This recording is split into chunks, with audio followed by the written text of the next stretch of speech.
لیکن کل جب اللہ کے دربار میں پیش ہوں گا کون آئے گا؟ کون مجھے بچائے گا؟ تم نے ریاست کا اتنا بڑا نقصان کر دیا اپنے چند فائدوں کے لیے، اتنی بڑی حکومت کا، اتنی بڑی جماعت کا نقصان کر دیا، اور جا کر حضور کو وہاں سلام عرض کروں، حضور کی مسجد میں بیٹھوں۔ میں آپ کے سامنے پچھلے چند جمعوں سے ایک تسلسل کے اوپر گفتگو کر رہا تھا، ایک موضوع کے اوپر گفتگو کر رہا تھا۔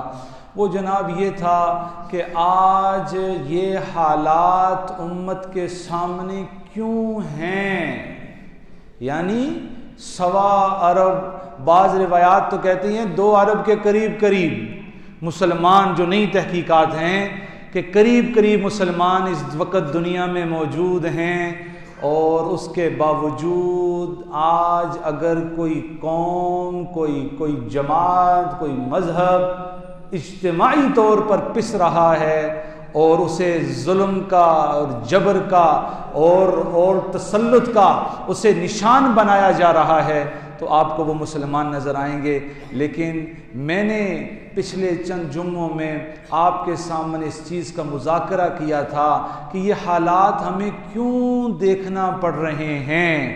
صحابہ تو 313 تھے، یعنی ایمان اگر ہو اور 313 والا ہو تو تب بھی وہ ہزاروں کے مجموعوں کو توڑ سکتے ہیں۔ بلکہ ایک موقع پر تو حضرت جناب رسول اللہ نے فرمایا، حذیفہ یہ دیکھو مجمع کتنا ہے، ایک غزوہ تھا، کہا کتنے لوگ ہیں؟ تو حضرت حذیفہ رضی اللہ تعالی عنہ نے جب شمار کیا تو 1500 لوگ تھے، 1500 لوگ۔ تو حضرت حذیفہ نے کہا حضور ہم تو 1500 ہیں، 1500 کیوں؟ ان کو تو یہ نظر آ رہا تھا کہ جب ہم 313 تھے تب اللہ نے ہماری نصرت اور مدد کی تھی، آج تو ہم 1500 ہیں، کیا آج مدد و نصرت نہیں آئے گی؟ تو میرے بھائیوں، وہ تو 1500 ہوتے تھے یا 313 ہوتے تھے، اللہ کی نصرت، اللہ کی مدد، اللہ کی طرف سے فضل ان پر آتا تھا۔ لیکن آج ہم کیوں ذلت کے اندر، پستی کے اندر، تنزلی کے اندر روز بروز گرے جا رہے ہیں؟ کیوں بھائی؟ تو میں نے کہا اور آپ کے سامنے یہ وجہ رکھی تھی کہ بھائی ہم آپس میں ٹوٹے ہوئے ہیں، ہم آپس میں بکھرے ہوئے ہیں۔ اس کی مختلف قسمیں رکھی تھی۔ آج چونکہ وقت اب بہت کم ہے، میں مختصر انشاءاللہ بات کروں گا، اگلے جمعے کو اس پر تفصیلاً اگر اللہ نے موقع دیا تو بات کروں گا۔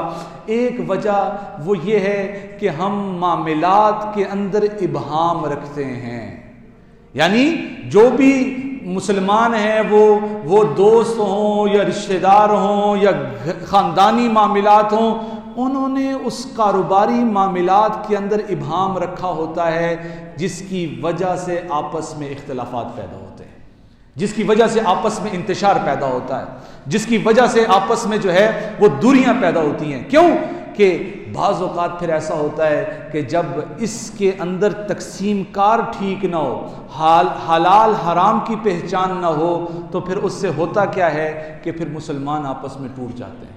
وہ بھائی جو ایک دوسرے کے لیے جان دینے کے لیے تیار ہوتے ہیں، لیکن جب وہ معاملات کاروباری ہوتے ہیں اور پیسے کی بات آتی ہے تو پھر وہ ایک دوسرے کی جان لینے کے لیے تیار رہتے ہیں۔ تو بھائیو، یہ جو ہمارے اندر ایک مسئلہ ہے کہ ہم معاملات کے اندر ابہام رکھتے ہیں اور ناجائز دوسرے کی جگہ یا دوسرے کے مال کے اوپر قبضہ کرتے ہیں، یہ بھی ہماری تنزلی کی ایک بہت بڑی وجہ ہے۔ امت ٹوٹے گی اجتماعی معاملات کی وجہ سے، اور ایک گھر ٹوٹے گا آپسی معاملات کی وجہ سے، آپسی معاملات کی وجہ سے۔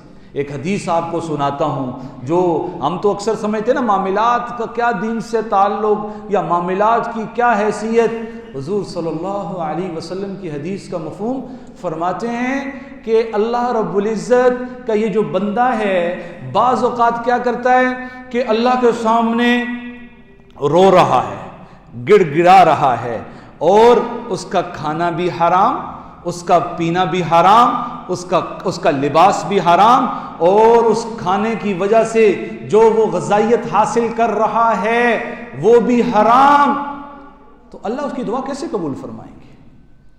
اللہ اس کی کہاں دعا قبول فرمائیں گے؟ وہ روتا رہے، وہ گڑ گڑاتا رہے، وہ ہر وقت جو ہے وہ آنسوؤں کی ندیاں بہاتا رہے، لیکن جب ہمارے آپس میں یہ اختلافات ہوتے ہیں تو پھر یہ جو ہم کہتے ہیں نا کہ اتنا کچھ ہو گیا اللہ کیوں نہیں سن رہا، تو بھائی وجہ کیا ہے؟ ہمارے معاملات ٹھیک نہیں ہیں، ہماری روزی حلال نہیں ہے، ہم حرام کے اندر پڑ چکے ہیں، حرام کے اندر پڑ چکے ہیں۔ اور میں زیادہ دور نہیں جاتا، صحابہ کے ادوار کے واقعات نہیں سناتا، میں ابھی قریب کے واقعات اسی لیے سناتا ہوں کہ یہ عذر نہ پیش کیا جا سکے کہ لوگ کہیں جناب وہ تو صحابہ تھے اور وہاں کے حالات اور تھے، وہ اور لوگ تھے، ہمارے حالات اور ہیں۔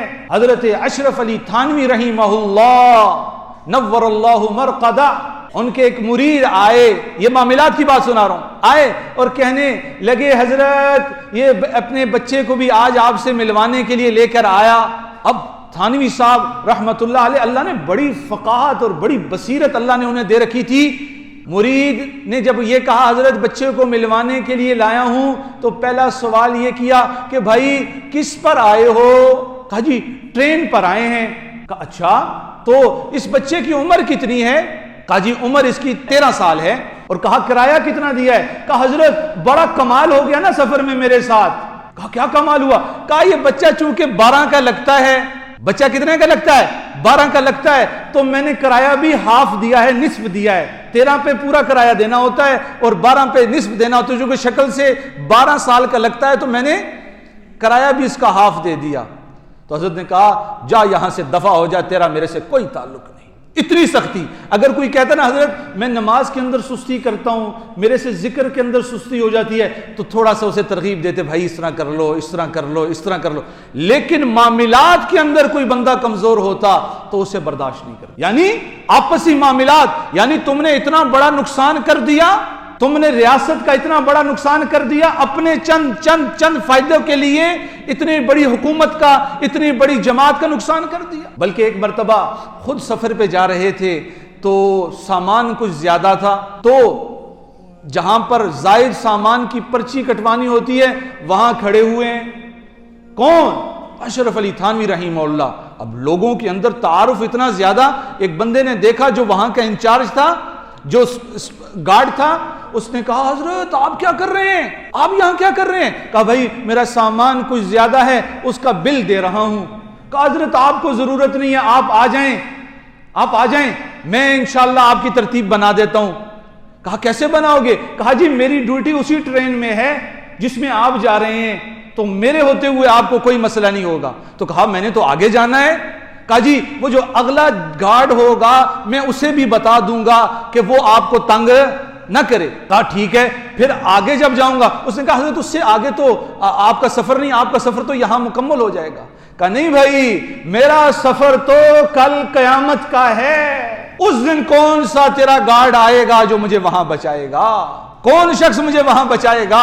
آج تو میں بچ جاؤں گا، تو بھی بچا لے گا، تیرا رفیق بھی بچا لے گا، لیکن کل جب اللہ کے دربار میں پیش ہوں گا کون آئے گا؟ کون مجھے بچائے گا؟ تو میرے بھائیوں یہ معاملات بڑے مختصر سے ہیں، ہمیں اس چیز کا احساس بھی نہیں ہوتا یہ بھی کوئی چیز ہے، ہم اس کو کبھی گڑبڑ بھی نہیں سمجھتے، اس کو کبھی دھوکہ بھی نہیں سمجھتے، کبھی یہ بھی نہیں سوچتے کہ اس کی بھی پوچھ ہوگی۔ لیکن میں آپ کو بتا رہا ہوں کہ کل قیامت کے دن اللہ حقوق اللہ تو معاف کر دیں گے، لیکن جہاں معاملہ حقوق العباد کا آئے گا، معاملات کا آئے گا، اللہ اسے معاف نہیں فرمائیں گے، وہ اللہ رب العزت رد نہیں فرمائیں گے۔ تو یہ بات یاد رکھیں کہ آپس میں معاملات بالکل صاف، اس کے اندر کوئی ایک پیسے کی بھی جو ہے نا وہ گڑبڑ نہ ہو۔ اور اس کے اندر ایک مثال میں آپ کو یہ دے سکتا ہوں کہ اکثر یہ ہوتا ہے کہ خاندانوں کے اندر بھائی یا والد کے ساتھ بچے کسی کاروبار میں شریک ہوتے ہیں، تو اب اس کاروبار کی تقسیم کار نہیں ہوتی، یعنی بچہ باپ کے ساتھ کس حیثیت سے شریک ہے یہ نہ بچے کو پتا ہے نہ باپ کو پتا ہے، جس کی وجہ سے کل جب دوسرے بچے بڑے ہوتے ہیں اور میراث تقسیم ہوتی ہے تو وہ جھگڑا شروع ہو جاتا ہے، لڑائیاں شروع ہو جاتی ہیں، خاندانی اختلافات شروع ہو جاتے ہیں۔ بڑا کہتا ہے میں نے 20 سال باپ کے ساتھ گزارے اور تو جو ہے اس وقت تو اسکول میں پڑھ رہا تھا، تو چھوٹا تھا، تو کیسے میرے ساتھ شریک ہو سکتا ہے؟ اب یہ بھائی ٹوٹ گئے، کس بیس پر؟ معاملات کے اخفا ہونے کی وجہ سے۔ تو پہلے دن باپ کے ساتھ بیٹے شریک ہیں، یا بھائی بھائی کے ساتھ شریک ہیں، یا خاوند بیوی کے ساتھ کسی معاملے میں شریک ہیں، پہلے دن طے کر لیں بھائی اس کاروبار میں تیری کیا حیثیت ہے یا میری کیا حیثیت ہے۔ بیٹا باپ کے ساتھ ہے تو باپ کہہ دے بھائی تو میرے ساتھ جو ہے نا اس میں میرا تعاون کر رہا ہے، بس یعنی میری مدد کر رہا ہے، میری معاونت کر رہا ہے، یا تو میرا ملازم ہے میں اتنی تنخواہ تجھے دوں گا، یا ہم دونوں کیا ہیں پارٹنر ہیں، اتنی انویسٹمنٹ تو کر لے اتنی میں کر لیتا ہوں، دونوں مل کر کام کر لیتے۔ اب ہوتا کیا ہے کہ جب یہ کاروبار شروع کیے جاتے ہیں تو کہا جاتا ہے نہیں جی سب کا ہے، ہم سب ایک ہیں، ہمارے اندر کوئی بٹوارا نہیں، ہمارے اندر کوئی تقسیم کار نہیں، ہمارے اندر کوئی جو ہے وہ معاملہ نہیں۔ لیکن جب آگے جا کے شادیاں ہوتی ہیں اور جب آگے جا کے اولاد ہوتی ہے تو پھر کیا ہوتا ہے؟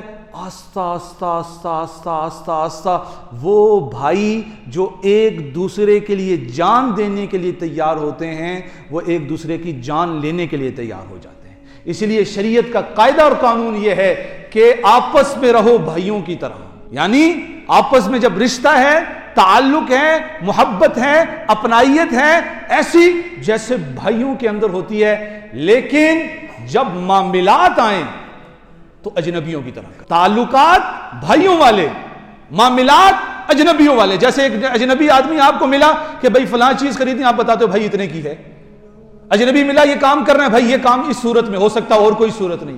کہا تعلقات بھائیوں والے رکھو اور معاملات اجنبیوں والے کرو، کبھی بھی اختلافات پیدا۔ اور آج یہ بات کو یہ نہیں کہ میں کوئی آپ کو کوئی کہانیاں کس سے سنا رہا ہوں، آپ کو یہ بات پتہ ہوگی اس وقت ہمارے ملک میں جو سب سے زیادہ مقدمات جو عدالتوں میں چل رہے ہیں وہ خاندان کے اختلاف، یعنی یا بھائی بھائی نے کیے ہیں یا خاندان والوں نے ایک دوسرے پر کیے ہوئے ہیں، جو ایک دوسرے کے لیے جان کے دشمن بنے ہوئے ہیں۔ کون؟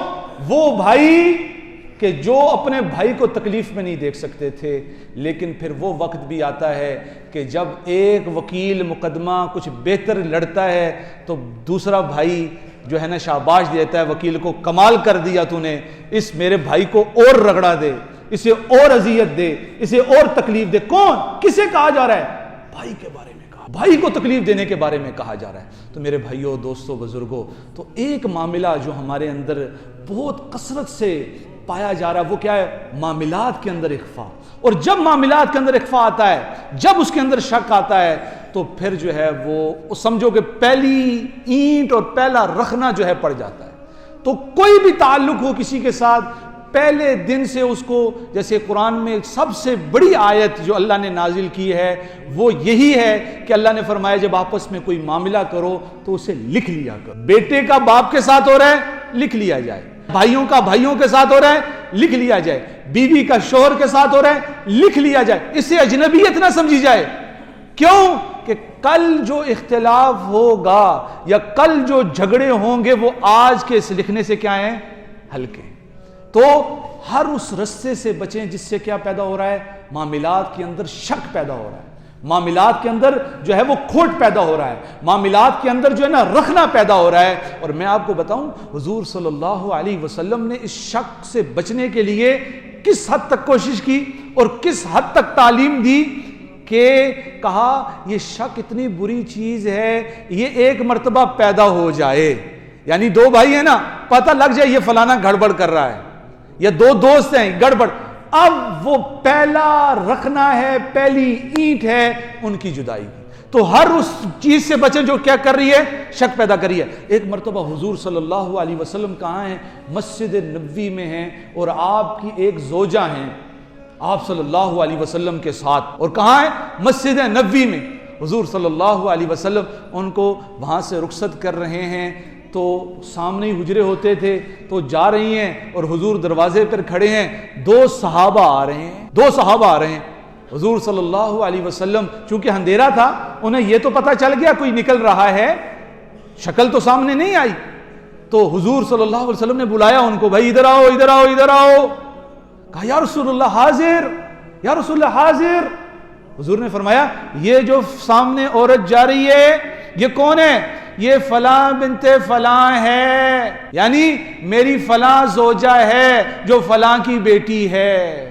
صحابہ نے کہا اللہ کے نبی کیا ہم آپ پر شک کر سکتے ہیں؟